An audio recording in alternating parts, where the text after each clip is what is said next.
this actually might be a good segue into talking about the bridges, because I think, how else do massive structures get built without, other than having so many people involved? And politics. And having to turn your brain off to certain things because you can't possibly take in everything that's going on or foresee every issue that might arise.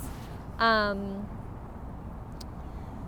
I said this was a good segue to the bridges, but I'm like, how do we actually get there? I mean, I'm thinking in particular, if I can just dive in, if that's okay with you guys, I'm thinking in particular, one thing that as we were learning about these bridges that was really fascinating to me was the original construction of the Brooklyn Bridge and how dangerous it was, but how there were so many people involved and each person had like one very specific role, and there were just like so many unknowns. So for example, the structure of like how it actually stands and how that had to be a tube that suctioned out the water and made it only air, and then people would climb down there and dig, and just like in the dark, and that was all they were thinking about, while someone else was probably thinking about like, how do we get this tube to be there? And then they didn't even think ahead to like, oh, there's weird air pressure, and yeah, they didn't know. It was like the first time ever, or probably I assume one of the first times like ever having that particular medical issue. What's it called? The bends. Is right. what they were calling it, but it's like Decompression sickness. Decompression, yeah. Which, yeah, I was thinking about that a lot as well. That I'm not sure. I mean, it's probably hard to make this statement definitively, but I don't know if there will ever be another type of mysterious sickness like that will occur on Earth. You know, like as we go into space exploration, probably there will be things that we don't understand about that, but like, yeah, how many more things can we possibly be mysteriously ill from? Yeah, I mean, even the like pandemic that we're currently living through, at first it was, I mean, for the first 3 to 6 months, there were all these questions, and there's still a lot that we're learning, but it's like we have so much understanding about, like, in general, how a virus works and something like that. Yeah. Whereas, yeah, back in the day, it was like constantly people were like, oh, I don't know, everyone that's doing this thing seems to be getting sick. I guess it's because of that thing, but there was like no knowledge around like what particular part of that thing was the problem. Yeah, I think it was called Caissons sickness at the time, because people were going under to the caissons that support the bridge and coming up and being sick. Yeah. Anywhere from headaches to paralysis to death. And it was occurring there was a bridge that was going up simultaneously in St. Louis that was using the same philosophies for how to embed things safely into the water. And it was happening in both areas. And they were able to identify that, a doctor was able to identify it and recognize that decompression was necessary, but they weren't being cautious enough. The amount of decompression time was in the minutes when I guess it should have been hours or something. Yeah. Before we continue on, and I have a bunch of notes for history stuff, we cribbed all of this. All three of us listened to the Bowery Boys podcasts on the subject. So if you're not familiar with the Bowery Boys podcast and you're listening to this and you're interested in New York history, that is the gold standard, the grandfather of podcasts on the subject of New York history. So it was very easy to get some really great primer from that. The Brooklyn Bridge itself was the first of the 3 bridges that we're going over today to be built. It was the second of the quote-unquote great bridges in the city, the first being High Bridge, which we covered a couple weeks back. Yeah, which actually, it was funny when we were emailing before and you said that your favorite type of bridge is the type of bridge that carries water over water. And that's what the High Bridge was. It carried the Croton Aqueduct. Yeah. Which is, it's a very like funny It's almost like, why are you bringing that water when you have this water? But of course there's a reason, because that water is drinkable and this water is not, or something. Yeah. But yeah, of course, these bridges that we have been walking over in this route never carried water. They always carried people. And one thing that kind of stuck out to me was how like what a big deal it was at the time. And just thinking about like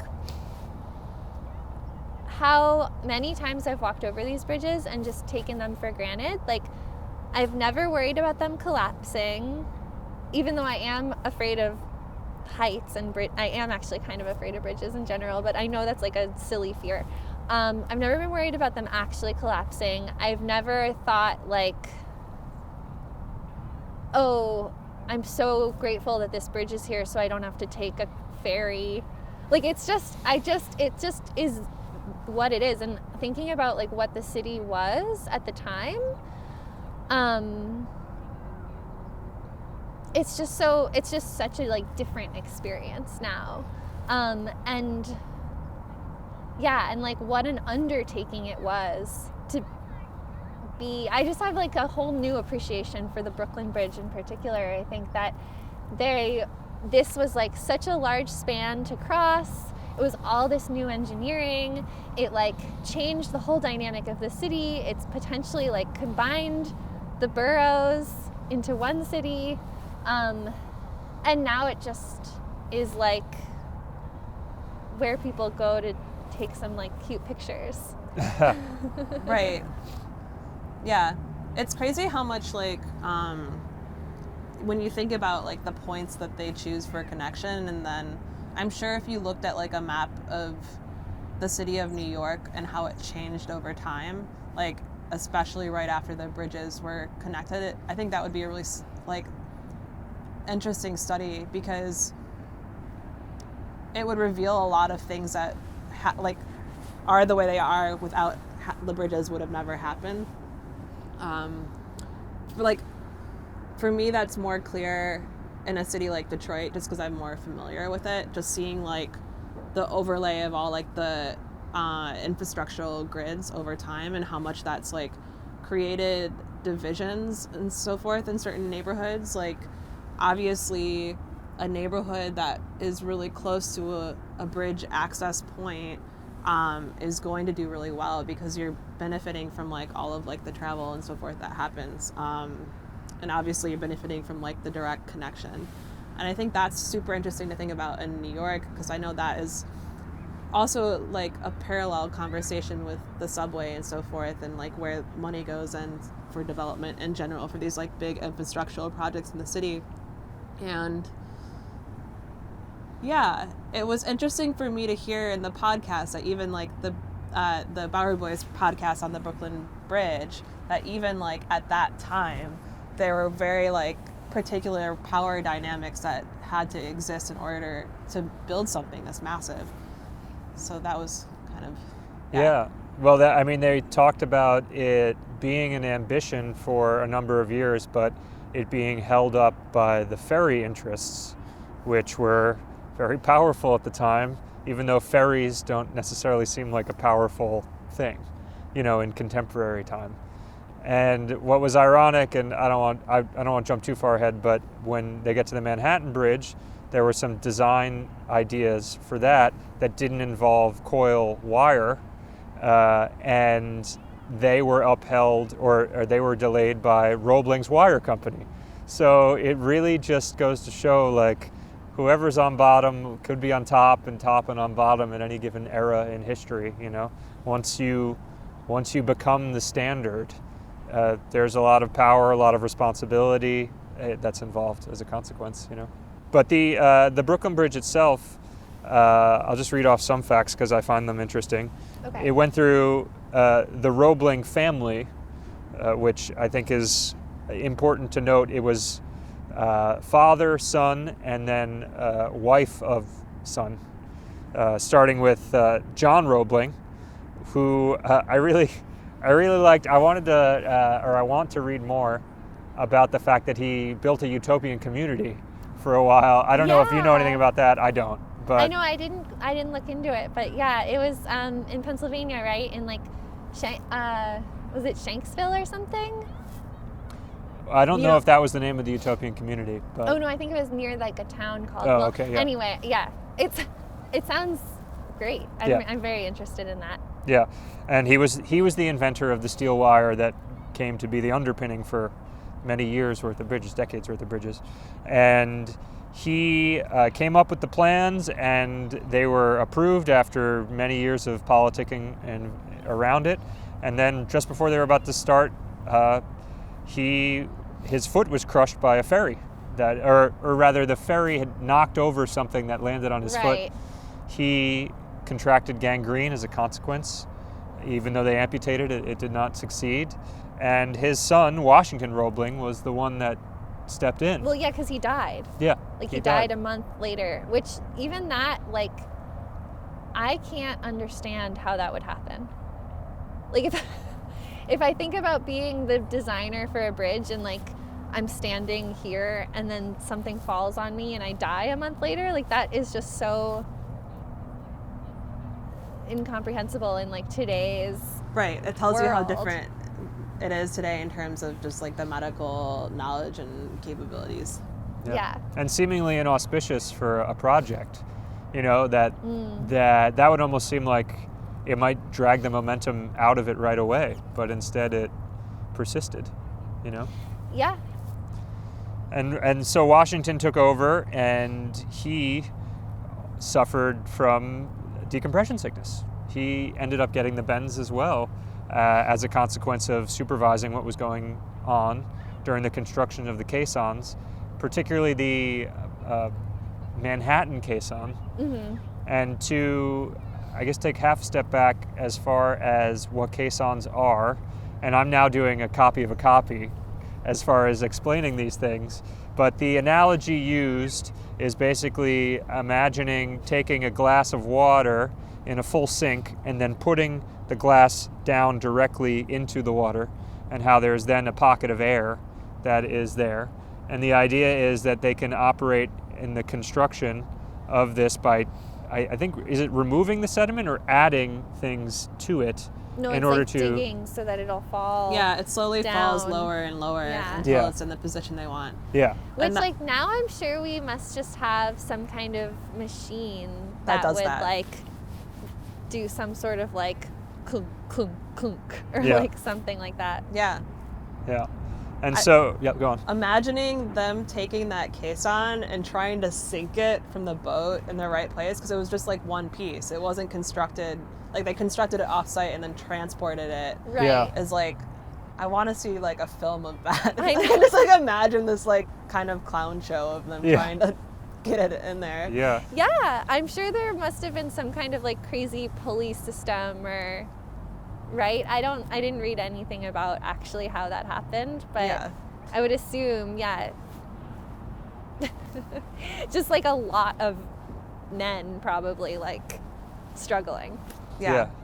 Well, but yeah, probably would have been a site that really defied contemporary logic, you know? It makes me think of, I don't know if either of you have seen the rockets that SpaceX is using. Yeah. Where they're able to now land them after they've used them for propulsion purposes. And it looks like a video in reverse or something. Like, you know, it's landing perfectly on there to be reused when maybe they just switch the film and it's actually taking off. I don't know. It doesn't make sense to me how that even happens. Yeah. And especially because they look like those weird foam rockets that like you could play with as a kid that would just be like, ding, there's like no way that thing would be like straight up and straight back down. And there's a decent chance, provided we can survive as a species for the next 100 years, that will become a commonplace sight, that people won't question it, you know? Right. So Washington gets the bends, unfortunately, and he goes to retires to his home in either Columbia Heights or Brooklyn Heights. It's unclear in the podcast because they reference both. But he observes the remainder of the construction from the window while his wife, Emily Roebling, steps in and handles, from what I understand, is basically all of the administrative, basically just the nuts and bolts of making this thing happen. So she was not acknowledged in her day as being, a prime mover of this project, although she was allowed to be the first official person to cross over the bridge while holding a rooster, which was a symbol of good luck at the time. Yeah, that's really funny. I guess I have a couple of thoughts on that. I mean, there's this idea that, like, obviously we contend with in contemporary society about, like, what women can and cannot do. And when I was listening to that and learning that she really had a hand in it, I mean, even like the passing of the baton was really interesting, thinking about like the idea of being an expert. And the first Roebling man clearly like had all this experience, and he had developed this wire, and it was almost shocking to me that then his son could just step in and take over. And then it was even more shocking to me that then his son's wife could just step in and take over. But I wonder how much of that has to do with just like being in proximity to something that's going on, and then how much of it is also just like speaks to like general human capability, that if you're given a task, you'll perform. Yeah, I'm not sure. I do think that, I mean, he didn't die, so there was some knowledge share that she was able to benefit from, and maybe there had to have been some sort of motivator to fulfill both John's vision and then to complete Washington's, all the effort that he gave in order to fulfill that. Yeah. I think that there is something to be said about, humans, especially for something like this. I mean, it's considered in some of the writings to be an eighth wonder of the world. Yeah. And so that I do think that inspires something within humans to go that extra mile. Yeah. Plus, if like a member of your family is like working on that, it must be so close to home, I'd imagine. And also just hearing about how Father Roebling, he had built bridges before, which I actually looked at, like the one in Philadelphia. They're really beautiful. Yeah. So it was clearly something that he was moving around, and probably his family was too. I mean, I assume in some ways with him doing that. So. Yeah, from what I recall, Washington, the son, had been already building the projects with his father. And he was very young. He may have even been like 31, or was he? He was I think he was 31. Yeah. Because I remember hearing that and thinking, could I build a bridge? Yeah. But I guess it also, like the other thing, like how you were explaining how the big architecture firms work, it's probably kind of similar to that too, like this massive structure. It's not like Father Roebling died and son Roebling had to like pick up a pitchfork and build the bridge all by himself. Like obviously there's all these people that are already like on the job doing, or well, they weren't on the job yet at the time, but like everyone kind of has their own skill. He didn't have to like learn how to do every single element. Yeah. Yeah. And so there were a number of scandals that were associated with the bridge, which in the Tammany Hall era is not uncommon. And also, all three of these bridges at some point or another suffered from some degree of shenanigans. Mm-hmm. The most interesting scandal associated with this one was the defective wire that is in the bridge today. That they did this, I guess his name was Hay. His last name was Hay. Was it William Hay? It's definitely Hay was the last name. And he was kind of a snake oil peddler from the get-go. He had done previous projects that were dubious. And what happened was they were making wire, and it was this company that was making the wire and not the Roebling company, because it was a conflict of interest since the Roebling family was in charge of the project itself. And they were bringing wire to the project that was able to pass the test, and then once they were past the test, they would swap out that wire for defective wire. Yeah. And that wire ended up getting built into the bridge. And that might sound like, well, should we panic? Is this going to fall at some point? But the nature of how the Roeblings designed the strength of the cabling and the cabling system is that the defective wire was only 5 times stronger than it needed to be, while the actual wire was 6 times stronger than it needed to be. So defective, I guess, is a relative term. Well, it's really interesting to me, I was just trying to put myself in the shoes of that wire supplier, which I just realized rhymes. And it's one thing, I make clothing. So it's one thing to potentially deliver defective clothing, which first of all, I would never do. I would feel so guilty about that, but I wouldn't be possibly killing people with that. Maybe if I was delivering clothing that had toxic material, but that would be a stretch. But I just can't imagine being that person that's trying to pull one over. What was the benefit of doing that? Saving material costs, I presume. I guess. Yeah. Yeah, it's crazy. I think the other thing was that the Manhattan side caisson is on sand. Yeah. Which I completely forgot about because I had listened to that podcast before, and it just blows my mind. And I couldn't help but think about it when we walked across the bridge earlier today. It just is a little bit unsettling, but at the same time, somehow between the Brooklyn and the Manhattan, and the Brooklyn feels so much more sturdy, even though you're walking on wood planks. When we were halfway through the Manhattan Bridge, I felt like that bridge was really shaking. I don't know if really? it was It does. psychologically because it's so Yeah. loud. It does shake up to 8 feet, apparently. Oh my Oh, god. wow. Yeah. Well, it's so the Manhattan Bridge is a suspension bridge, right? They're all 3 are. Oh, all 3 are. Yeah. Okay.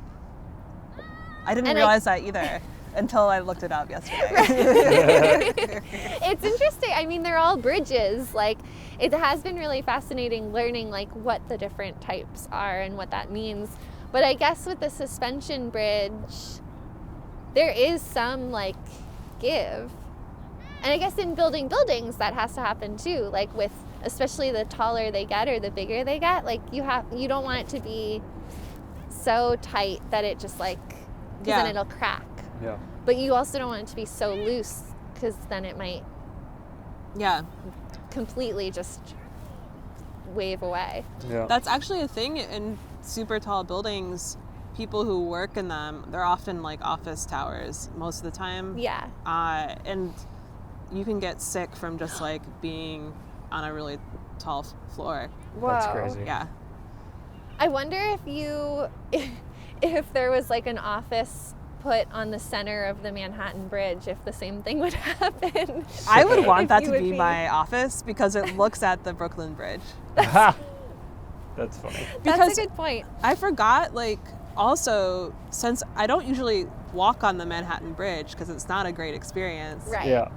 you forget how delicate, the Brooklyn Bridge looks. Mm-hmm. Yeah. Because when you're walking, on the Brooklyn Bridge, you're seeing these massive towers. Right. And so it feels kind of a lot heavier than it actually is. And so it was cool kind of to see today how light it actually looks as a suspension bridge. Yeah. And I think that's why people loved it so much.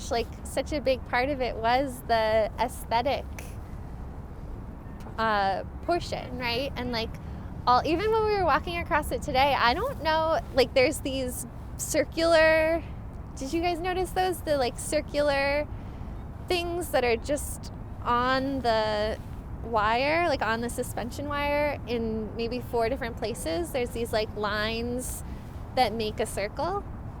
I don't know that there's any purpose to that other than that they look nice. They probably serve a purpose. I know to what you're referring. They kind of look like grates that are attached to the wire coils. Yeah, I'm not sure what they are. But yeah, the sight lines, and the thing that's unique about that bridge relative to the other two that we'd be talking about is that the walkway is smack dab in the middle of the bridge. So I think that's just a very powerful experience to be able to see the towers, how you see them, and also the lattice work of wiring in between the towers is this very stunning visual experience. It's so epic. You have like the cables like on both sides. It's like this, you're in the middle, so you have this like symmetry of kind of, and yeah, so it's way more powerful, and I love it. I mean, it certainly feels different during COVID, during the pandemic, just with way less people. So, but I just like, yeah, and the fact that it's wood versus like, it just feels like, it feels sturdy and it feels like really beautiful. I don't know. I love, Yeah. Well, I said when we were going on it, it's like getting on the Cyclone. Like it really feels like a piece of Coney Island is up here. Yeah. And how much, I mean, it probably wasn't informed.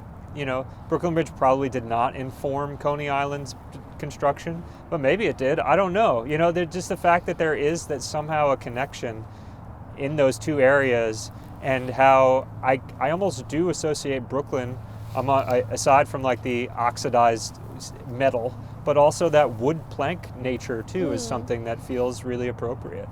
Yeah. And Yeah. It makes it a little more like human.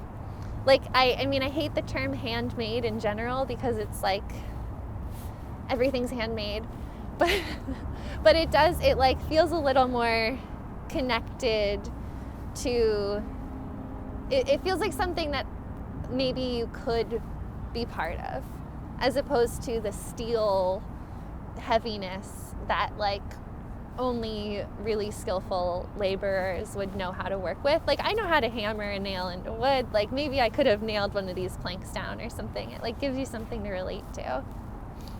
2 more historical things I want to call out before we switch to another bridge. One, that there were 20 people that passed away during the construction of the bridge, which is the most of the 3. There were deaths on the other bridges, but I think in part because this was the first time, it ended up being, a really significant loss of human life as a consequence. And then 2, after the bridge was completed, I believe a week after, a person screamed on the bridge, which ended up causing a crowd reaction to escape off the bridge because they feared it was collapsing. And during this panic, there were 25 injured and 12 killed as well, which must have been a horrific experience. Yeah. To not, I mean, you're on this new technology.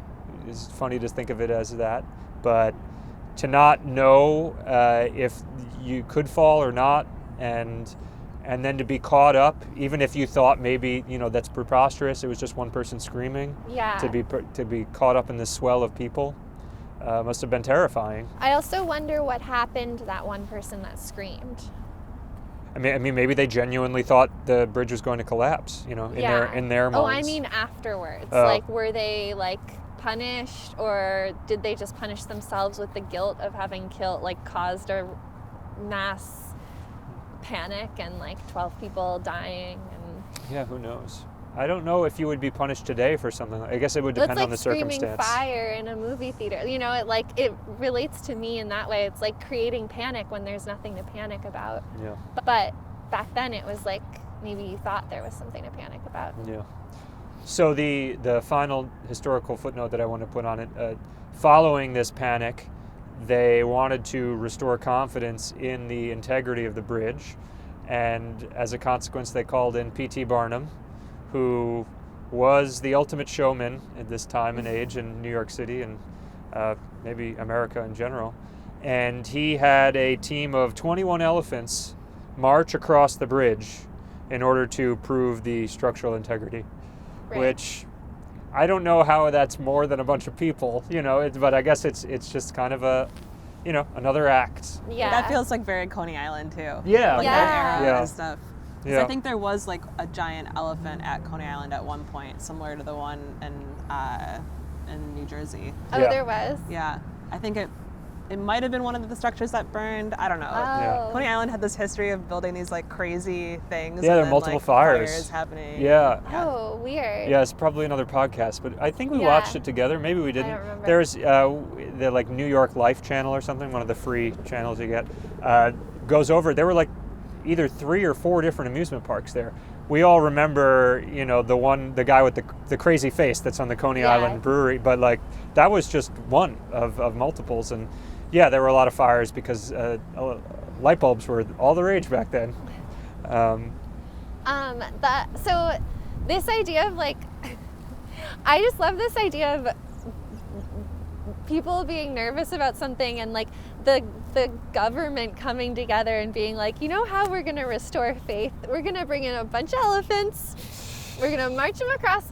But like, it kind of, the way things were done, I also watched a little clip of the opening of the Brooklyn Bridge, and it was amazing to see. It was just so many people. It was also all men, and they were all wearing suits, and they were all like so excited, like rushing to the bridge. And then like there was a parade. It was like a parade across, and there were fireworks, and it feels like so. I mean, I'm sure there's like problematic things we could get into, but it feels like so innocent in a way that like everyone in New York was like gathering together to march across this new structure that had been built to like connect New York to Brooklyn. And I don't know, I was actually really trying to think if there's anything that we like gather for now, like what's the last thing that's like gone up that we've like had this like mass excitement about? In New York City or in general? Well, I guess in general. I'm not sure. In New York, there's lots of stuff. Yeah? I feel like it happens all the time. Really? Yeah. Just like I'm thinking about the past 10 years since maybe I also just get more excited about these things because I am an architect and like get excited about these design things. But the High Line, I feel like, is one. Mm-hmm. When that, like especially when the first part opened up, like you had to go there. And it's still, because they kind of opened it up in sequences and then like the crazy like stair thing opened up, like people, that was like a big event kind of. I feel like also this park too, Yeah. like was a kind of a big event, but not in the like ceremony. I'm sure there's like a ceremony, but maybe I missed out on that. Yeah. I do think that New York has a lot of ceremonies that are maybe less focused on like the construction of these like epic things. I like, for example, like the Pride Parade, Chinese New Year Parade, and also like all of the protests that like cross the bridges too. Yeah. I feel like is another big kind of ceremonial thing. Yeah, and actually that's such a good thing to bring up because that is like very related. Probably having like a mass group of people cross a bridge, it maybe honestly might have been like one of the first times that happened since the bridge opened. Like during these moments of people gathering for an important cause, like when it opened it was just because of excitement about having this like new structure to cross, but now it is actually used as a passageway to like communicate something as a big group of people too. Yeah. I hadn't thought about that at all. Yeah, I think these symbolic spaces in cities become really important for these big events, especially for protests. Like the one in the Calatrava terminal in Manhattan that I found really inspiring, and this was before March, was there was a lot of protests going on with like protesting the MTA cost because it's so expensive and inaccessible to a lot of people in the city. And someone used like that huge white terminal as an opportunity to hang this like giant like F the police, but also related to the MTA. Like that whole protest was related to like the over policing of the MTA, but also the accessibility issue. And I just love seeing those spaces because they are public spaces being used in that way, especially when one like the Calatrava is so commoditized, with it being literally a mall. I'm just like, yes, like the city still like this is still our space. And I think I love those reminders of that. And it feels, especially now, so important for these like symbolic things to happen. So in these epic spaces, they've become more memorable, like in my mind, for some reason too. When there's something like... When there's like some sort of like spatial thing that is huge that happens or that hosts it. Yeah. Yeah, well, it also gives you like a different, perspective in like all the different ways you can use that word, I guess, of the space too. Like if you're walking across just like enjoying yourself kind of just with a couple people and it's not crowded, that's like you're looking around, you're seeing like these things. But then if you're walking across with like a crowd of 1,000 or thousands of people that all have like a message, you're probably not like looking up at the structure as much, but you're like feeling the energy, and it just like gives you locks in different memories and different experiences to that space and that structure. Yeah. Yeah.